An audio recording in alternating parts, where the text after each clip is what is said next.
me, you want to hear from all of your teachers about this year's January term classes. Okay, so we've got January term 2022 coming up. A little bit atypical that we're starting the school year this way, because normally you would be signing up and learning about January term classes in the spring with your other classes. But this year, since January term was in May, we've got everything a little bit wonky, so we're talking about them now. Does that make sense? Okay, so if you go to the next slide, a couple things I want to highlight about January term, in addition to it being signed up now. One, I'm really excited about the January term offerings. You hopefully know this already, but you have incredible teachers here that have wonderful ideas. Over about a third of the ideas came from students presenting those ideas and then teachers grabbing it and saying, yeah, let's do this, and coming up with a class for you. So I'm really, really excited about the slate of classes that you're about to see. Couple things to note. One, classes will travel, but they are local or domestic travel. Okay, so we do not have any international classes this year. Second thing is we are planning to travel, and I'm very hopeful, and I have all of my fingers and all of my toes crossed, and doing as many dances to the sun as I possibly can, that these classes will travel, right? But I cannot guarantee that. We still know we're in this time and this place where things are changing kind of on the daily, on the monthly. So we want to make that very clear. This is the intent, and as we get closer, we'll make clear what is actually going to happen.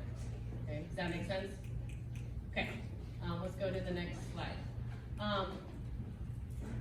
With that in mind, it is important as you view these classes to make sure that you are interested in the topic. Okay, that you don't get super fixated on any one point, like, gosh, I want to go to that place for that travel experience, because that is only a fraction of the class, and you want to make sure that you're into the topic and the full content, the full experience of the whole class. Sorry. And again, putting that class as an option on your list, Mrs. Bradley will talk about a little bit later about how the registration will work, how many options you put down. But that means that you would be willing to take the class, even if that class doesn't travel. Does that make sense? Okay, so you want to be into the topic, you want to be interested in the topic, and willing to do that no matter what.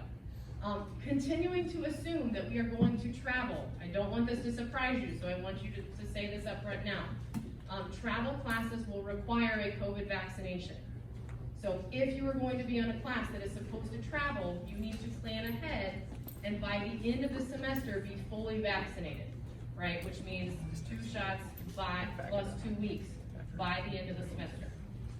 Why is that?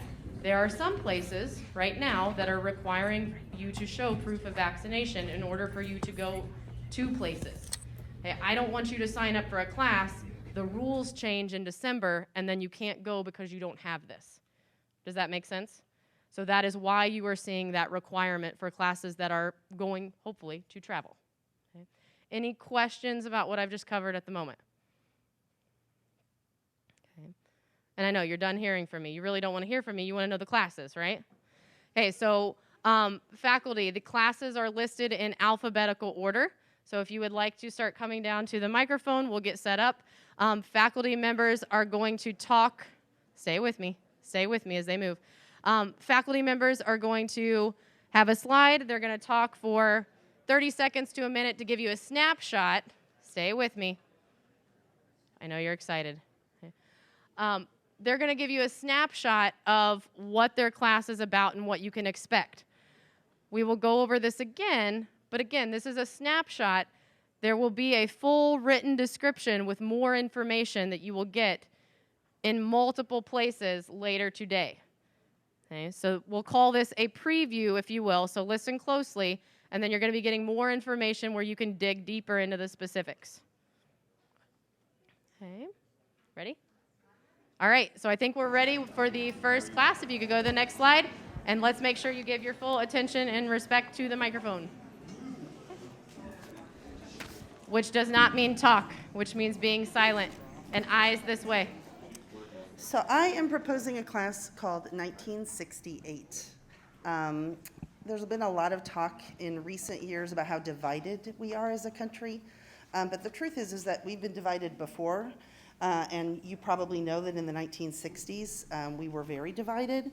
There was social unrest, there were violent protests, there were even assassinations. And those, many of the seminal events of the 1960s actually took place in one singular year, which was 1968. So in this class, we're going to find out why 1968 has been called the year that changed America forever. We're going to immerse ourselves in the world of 1968 with the fashion and the music and the TV shows and the language and film to see firsthand what life was really like back then. We'll watch news clips and read magazine stories and watch documentaries. And by the end of the class, you will understand the events, the people, and the social movements that marked the year. So you're already familiar with some of the topics, the hippies, the draft, the 60s look.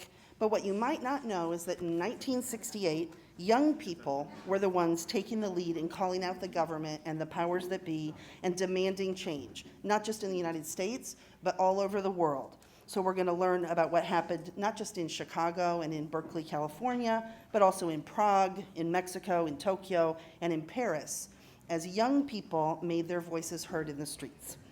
It's likely that we'll be taking some day trips to some places associated with 1968, and particularly the 1968 Democratic Convention, which took place in Chicago. So if you're curious about social movements, about cultural history, about student activism, I think you'll find this class really groovy.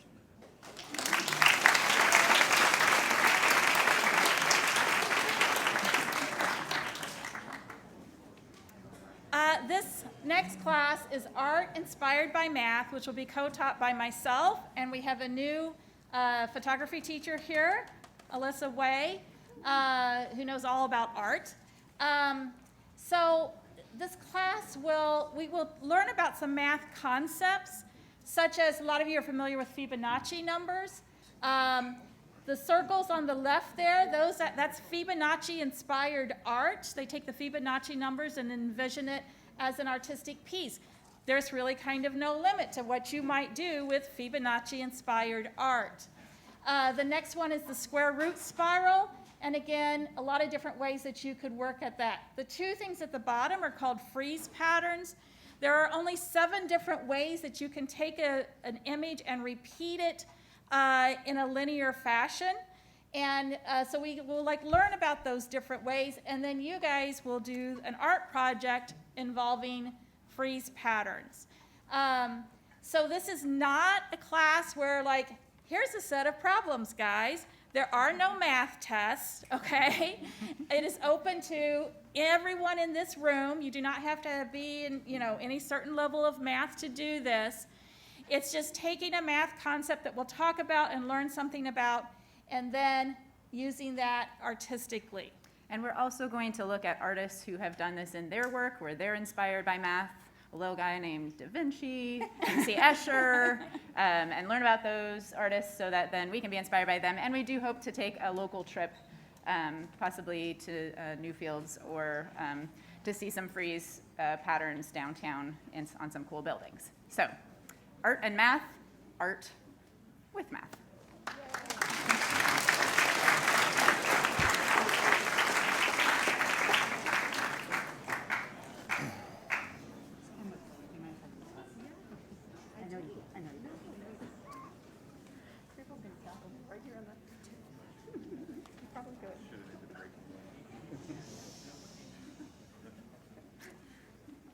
Okay, thank you. I'm Mr. Crawley. I'm going to be teaching a class called The Art of Wind, maybe with Mrs. Hogan, I'm not quite sure yet. So this class is an interdisciplinary class with science, technology, engineering, art, and math. And we will start out by looking at wind turbines and how we generate electricity just in general, and then how we generate it through the use of wind.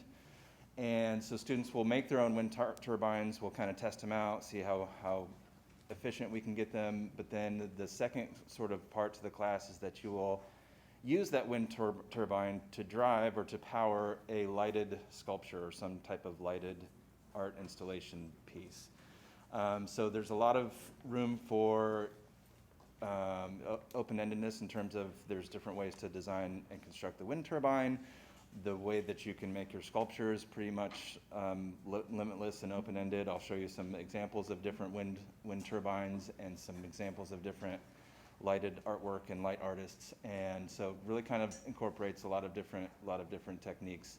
So if you're interested in science, be a cool class, then kind of expand your artistic side, and if you're interested in art, also a cool way to learn about some of the science behind different things that you can use in art applications. So, okay, thank you.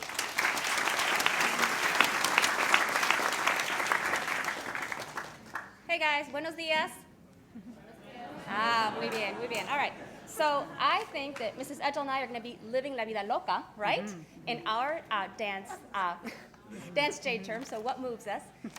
It'll be a class in which we will explore not only, in terms of talking about it, reading about it, viewing it, but also dancing, dances from across the world, and how dance has been used for hundreds of years, thousands of years, as a way to celebrate life, different points in time, and important points in time like marriage, death sometimes as well. And we will be looking at how dance has been used as a way to strengthen our mental health and our friendship and our connection to the world. And you do not need to be a dancer. Just come dance with us. Thank you. Just dance.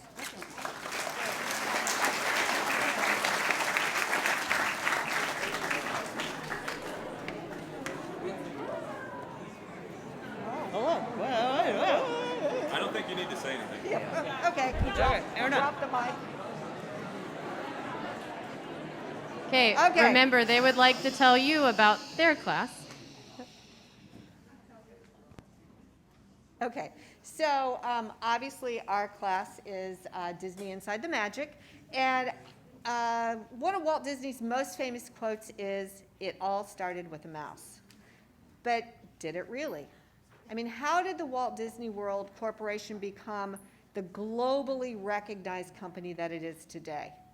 Why is Walt Disney World sometimes referred to as the happiest place on earth?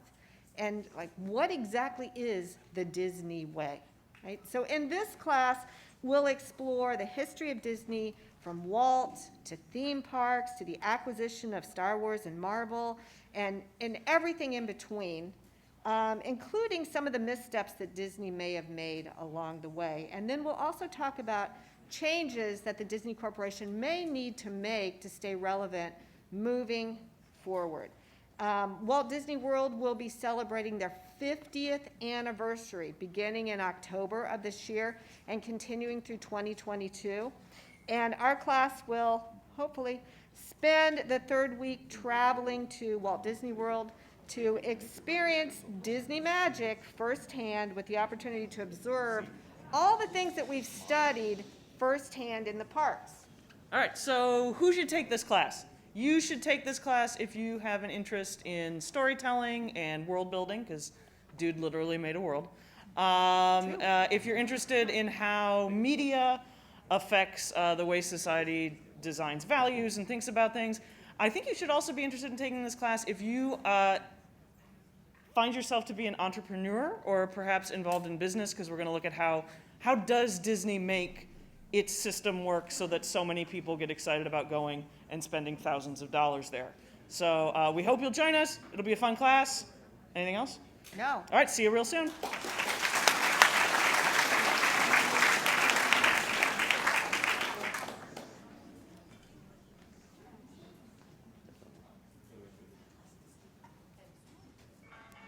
Hello, University. I'm Cassandra Porter, the president of Favorite Part of My Day.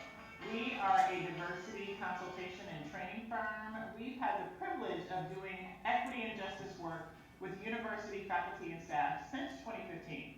And I am so excited that we now have the chance to have those same conversations with you, the students, during J-term. Equity M&Ms is going to be a great conversation, tough discussions, engaging. You're going to learn something new every day. You're going to have fun. You're going to take some action items to make your community better. We are going to visit two of my favorite cities, Nashville, Tennessee, where we will see Fisk University, the Tennessee State University, and Vanderbilt University, as well as the Ryman Auditorium and the brand new African American Museum of Music. We will then go to Memphis, Tennessee, have some of the best barbecue in the country, see the Stax Museum as well as the Civil Rights Museum. We really are going to see how generational wealth and money impact us today. As it relates to the music industry, we're going to have guest speakers, a Grammy award-winning musician as well as composer. I look forward to seeing you in Equity in Memphis.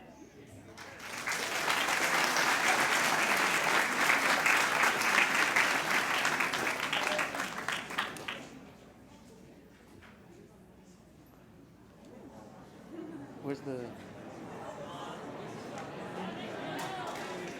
Okay, there was supposed to be fantastic games written in the right, and it looked really cool, but Click all it right. again, maybe it. It's not that cool. Okay, so this is called Fantastic Games. In the class, we'll be exploring the intersection between wonderful worlds of gaming, fantasy, and storytelling. The plan is to spend the first part of the class exploring what makes a good game and what makes a good story and how those things are related. And then the second part of the term, you'll be creating your own game, whether it be a board game, a card game, or a fancy digital game, which Mr. La Liberté is going to help me out with because I don't know how to do it. All right?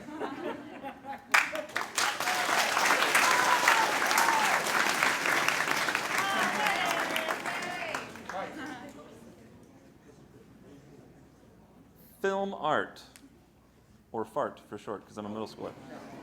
So film art is a class about the art of filmmaking. So the way this class works is maybe a little different from the other classes we've done in J-term recently around film, which were more like about the history of film.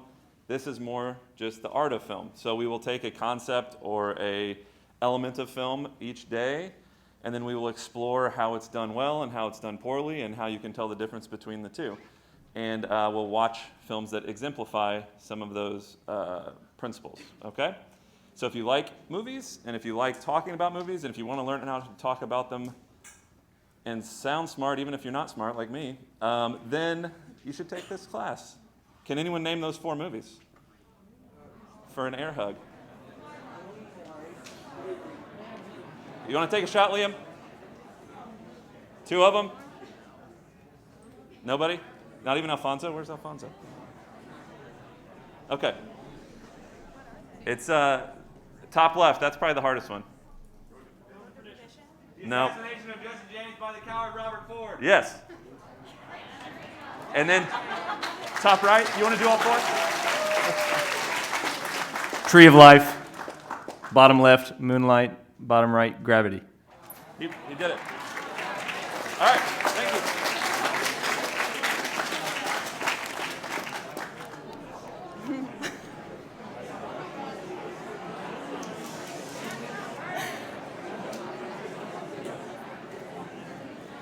Okay. I know, it's super exciting, right? So I'm Miss Burke, and I am going to be doing fly fishing during J-term. It was proposed by two of my favorite people.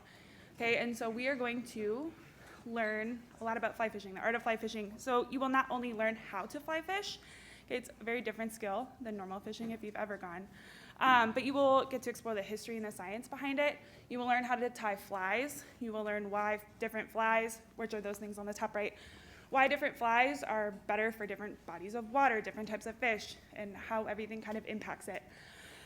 We will look at reasoning and logic behind like fishing licenses and how that plays a role in conservation for different species. And we will do day trips in Indiana to fly fish, and we will also be taking a trip somewhere else, a little warmer, because like cold fingers, cold toes, fly fishing, not always a great mix. So we will be traveling to fly fish and practice our skills. We have a guided tour, I guess, a guided charter, I should say, wading in some waters and fishing. So if you are somebody that likes to be outdoors or just wants to learn something new, anybody that's a little adventurous and wants to learn a new skill, take fly fishing.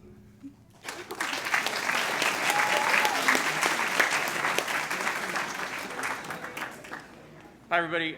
Maddie and I are going to be teaching a class on the history of popular music and society, and so we're going to be looking at a lot of the different trends as music has evolved over time, really starting in the 1960s and going onward. We're not just going to be looking at just what you might think of like pure pop music, like Justin Bieber type pop, but we're also going to be looking at classic rock, alternative rock, hip hop and R&B, Latin infused pop, country music, all types of music forms that have been popular over time. So there is a second layer to this class. Our real focus is looking at how this popular music has intersected with things like social movements, economic policies, political figures, legal injustices, and even looking at issues relating to race, gender, and sexual orientation, and how has popular music really impacted those areas. So we're gonna have a lot of fun, listen to a lot of really, really good music, and just take a deeper look at how popular music really has intersected with events in the world. Yeah. Let us know if you have any questions. Thanks.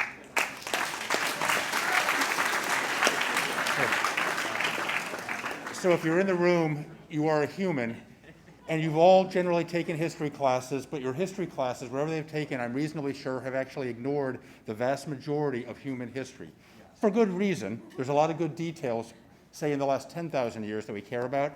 But what I want to focus in on is from about 1 million years ago, there were your ancestors who were living in North and Central Africa, who began moving around the earth. Many of them were Homo sapiens. There were also Neanderthals. There were many species of humans. And you are generally, but not entirely, Homo sapiens in this room. Right? And so understanding that history, why there were different types of humans, why there were different species, how they are related, and the science of how we know these things. So we'll look at DNA testing. We'll actually take everyone's DNA. We will voluntarily, I guess. But we'll also look at how we study these things. So how was early art done, and how is that transmitted to now? How do archaeologists understand what happened 10,000, 20,000 years from now? What were some things we were doing to the environment? At the bottom there, our hunting buddies, the dogs, right? Dogs exist because of us, and we exist partially because of dogs. We want to understand that symbiotic evolution that we had. And then finally wrap up jumping ahead. The history of the next 5, 10 years is important. It'll affect you guys the next 50. But 1,000 years from now, what are humans going to look like? How might we interface with machines, with artificial intelligence? That is where we'll end up the class. So it is, in a way, the study of humans starting about 1 million years ago up until 10,000 years ago, and then jumping ahead, with a focus on how we know these things. And we have some alums of this school. Nyla Neely's oldest son is getting a PhD in this field, and he will be coming in, as well as some other local experts. Thank you.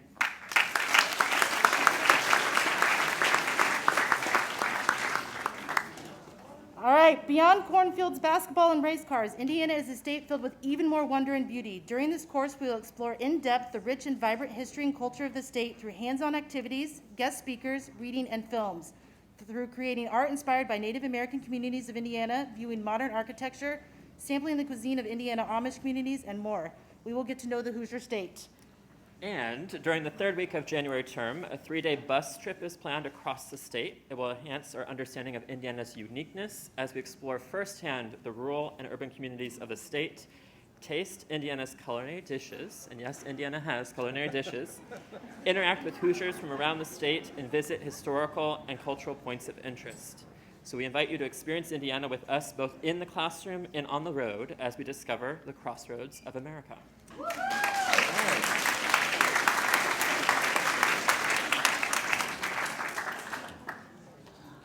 All right, first thing first, people are often sloppy with language.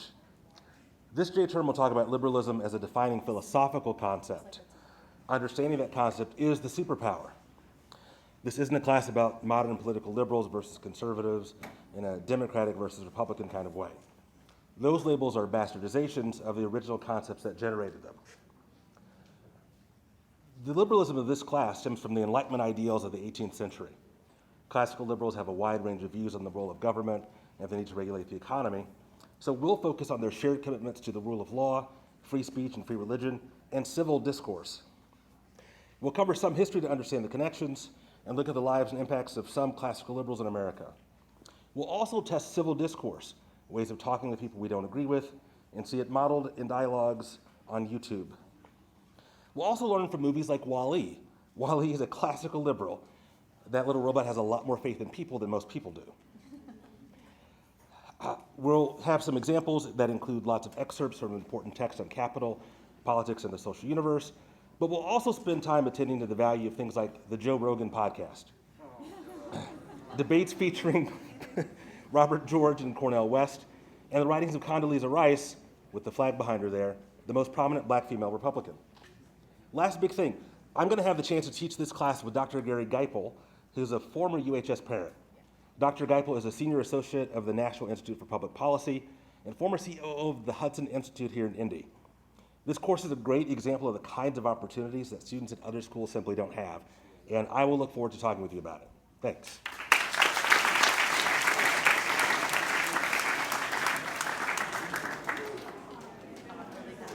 Let me pull up my notes. Okay, so this class is about medieval times, the study of the Renaissance, and it's taught by all three of us right here. If you don't know, Miss Postuma or Miss Tasha. Tasha, okay, sorry. No. And I guess the thing we really want to emphasize with this class is it's very activity-driven.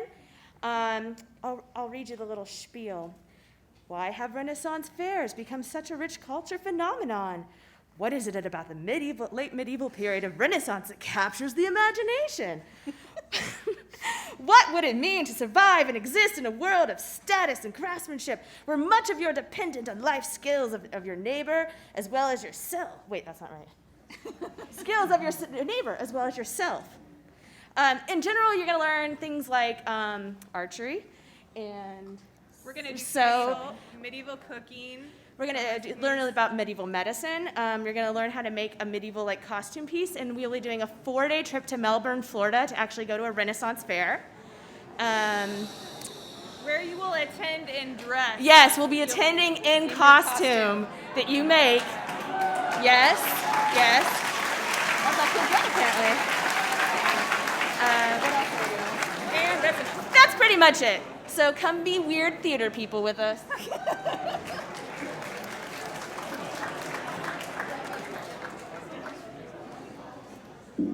Okay, so this class is going to be entirely driven by lab activities. So if you like hands-on stuff, that's all pretty much everything we're going to do. So we're going to do lab experiments to learn about the different kinds of microbes. So we're talking about bacteria, we're talking about fungi. Any of you like kombucha? God, you're going to find out what you're drinking. And let's see. So you're going to learn how to grow them. You're going to learn how to study them. You're going to learn how to use microscopes. And you're going to figure out you're going to use experiments to figure out why microbes are really ruling the world. They're ideal because they're simple to grow, they grow fast, and we'll be using the non-pathogenic kind, although you'll learn about the kinds that kill you. Many of the foods that you enjoy, including, let's say, possibly kombucha, are made with microbes. So we're talking cheese, yogurt, pickled stuff, bread, and etc. We'll take field trips to visit places where they're using microbes to make food, to make fuel that goes into your car, to use microbes to solve crimes. So microbes are important for forensics. So in this class, we'll take local field trips. The only requirement, you can be any grade, the only requirement is that you be curious about nature. Thanks.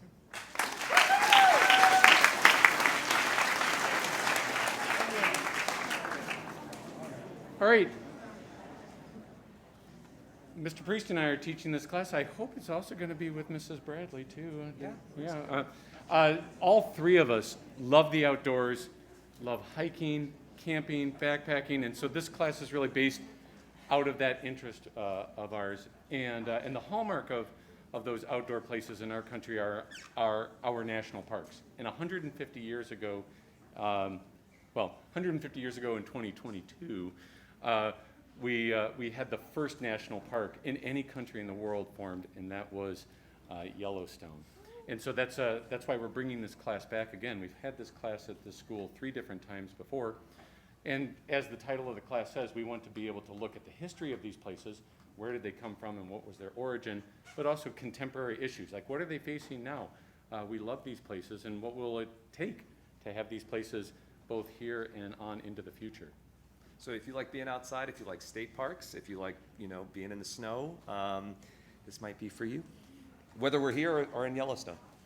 Yes, and just there, we are planning on having a trip in the 3rd week. Right now, we're in the works to try and make it Yellowstone because of that 150th anniversary. So can't guarantee it, but that's it's looking like Looking good, looking good. All right, thank you.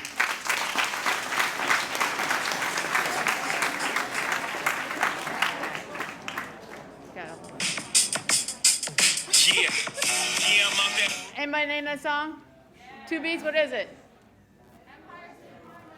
Nice, nice. So we are working together to host the New Yorker J-Term for all of you literary lovers of literature is a better way to phrase that.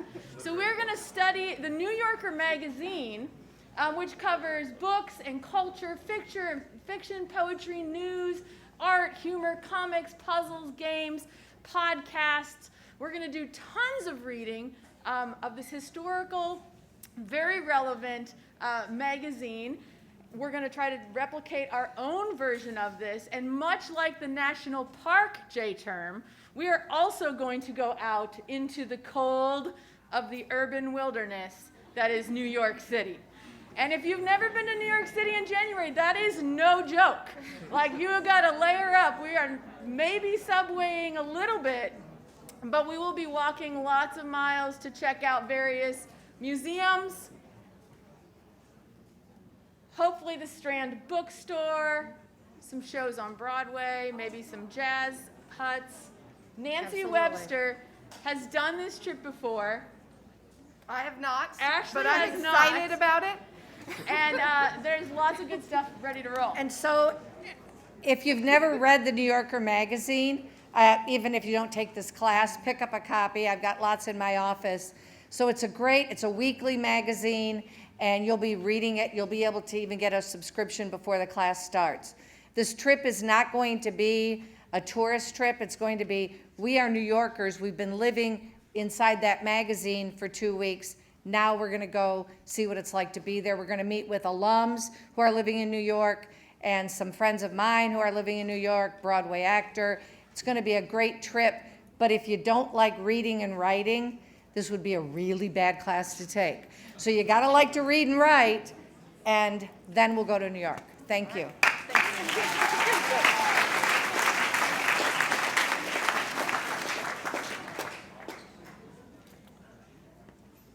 All right, so I'm going to be teaching the sports and society class. So this class is going to focus on the impact of sports in the 20th and 21st century. It's also going to cover how sports are linked to society today. Some of the topics are going to be youth sports, high school sports, sports media, gender inequality, parental influence, ethical issues, racial issues. So pretty much the class is going to search for an analysis of how sports really work and who benefits and who doesn't benefit from the way sports are organized. We're also going to talk about how sports sensitizes and desensitizes things. And we'll also get into kind of like, fan bases, rivalries, just anything sports. So that's it.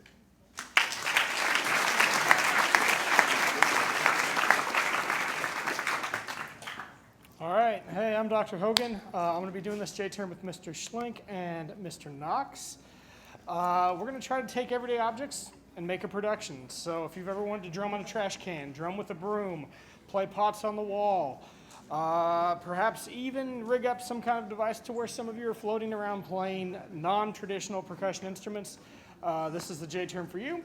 You don't have to be a drummer, you don't have to be into theater, but you have to be willing to try to drum and to want to be a part of a production. And if we can, we're going to try to get out to see Stomp or some similar production like Blue Man Group or something like that.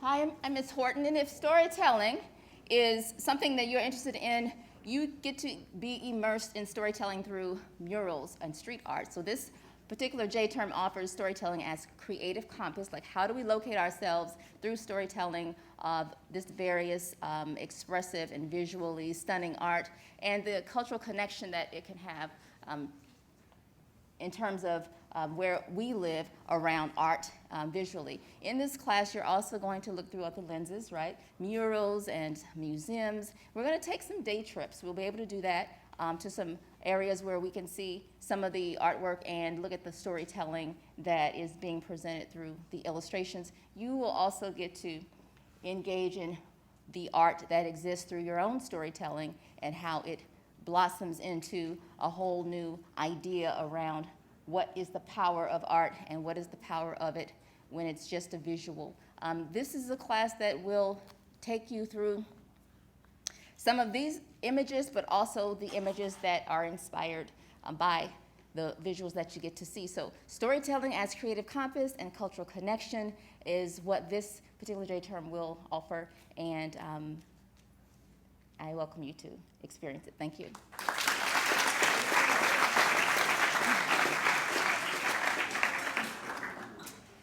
We are what we eat. Have you heard that?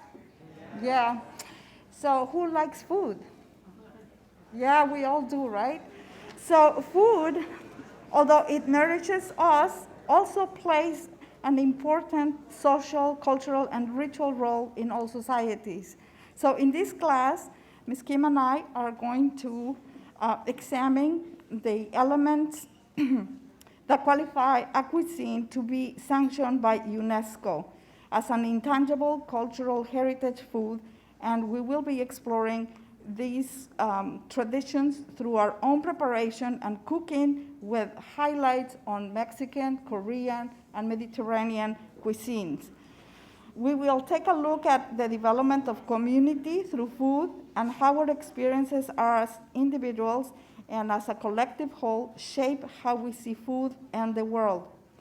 Though food can be a platform for individual self-expression, it also has the ability to overcome differences and make us feel we all belong. We will be doing some local traveling, and this course is for anyone that is not a picky eater, because we'll be trying all kinds of food. So.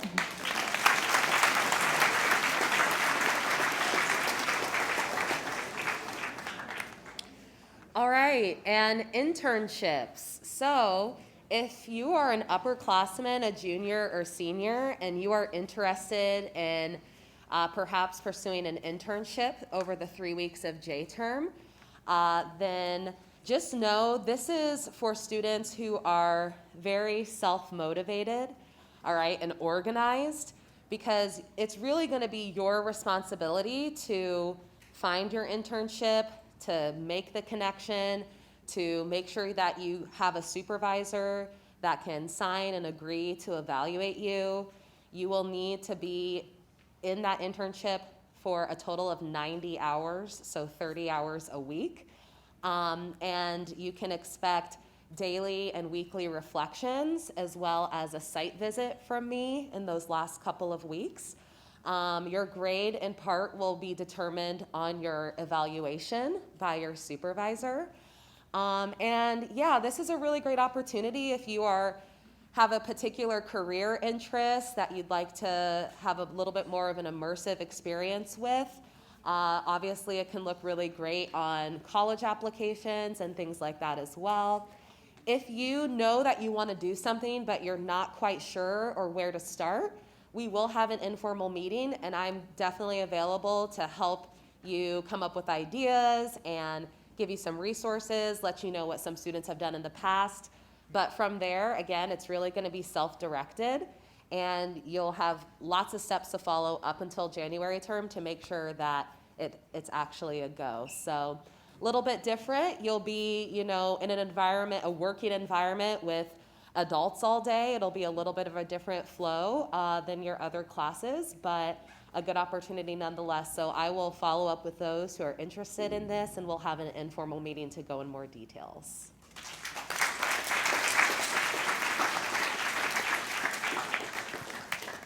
Thank you, everyone. I told you, right? Aren't they awesome? Okay, right? I want you to pause for just a minute and appreciate the range of different classes that you just saw. It is not an easy thing, and I hope you do not take for granted the effort that the faculty members put into taking your interests, blending them with their interests and skills, and coming up with a class that they care about and want to share with you. So if you could, give them one more big, loud university applause.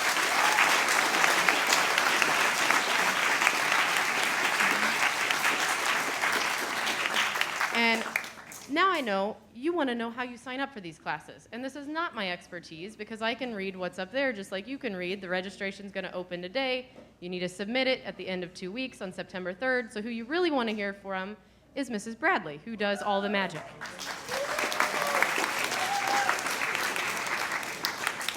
All right, I will be quick, but just a couple things. So yes, the deadline for signing up for January term is Friday, September 3rd. It serves you it gets you no advantage to turn it in before then, but if you turn it in after then, you're at the bottom of the list of what classes you get. There's going to be a Google form. It's going to be emailed to you. It'll be in the blast, and it's posted on the website. Make sure you're thinking about it. Make sure you're talking to the parents. A lot of these classes have costs associated with them. Make sure you're aware of that when you're signing up. I'm going to ask you to, or I've asked you to list your top 4 choices. They need to all be real choices. We're a big school. There's a limit to how many students can go into each class. The way that it will generally work is it is a seniority issue, so I will look at seniors first, then juniors, sophomores, freshmen. There will be students in every grade in every class. We try to give seniors their first choice. If all 80 or 90 of you pick one class, you're obviously not all going to get into it. Right? So again, classes need to be real interests, real possibilities. If you think you're clever and you're going to beat the system and you list the same class for all 4 classes, guess where you go? The bottom of the list, and I put you in wherever there's space and wherever I want to put you. All right? It will not increase your chance. In fact, it will decrease your chance of getting the class you want if you list the same class multiple times. All right. Take time to really read. The descriptions are on the website. Go back, read them, talk to teachers. Remember, you're picking a class based on interest. All right? We want to travel, but it's not guaranteed.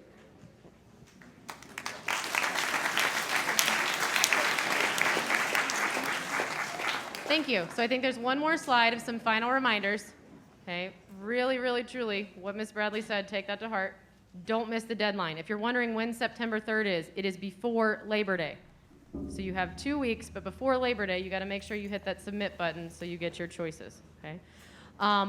If you have questions about any of the classes, you saw the teachers to go talk to, you can come talk to me. If you have questions about requirements or thoughts on travel or not travel, come find me, come talk to me. Mrs. Bradley will field questions as well about registration. I hope you are excited.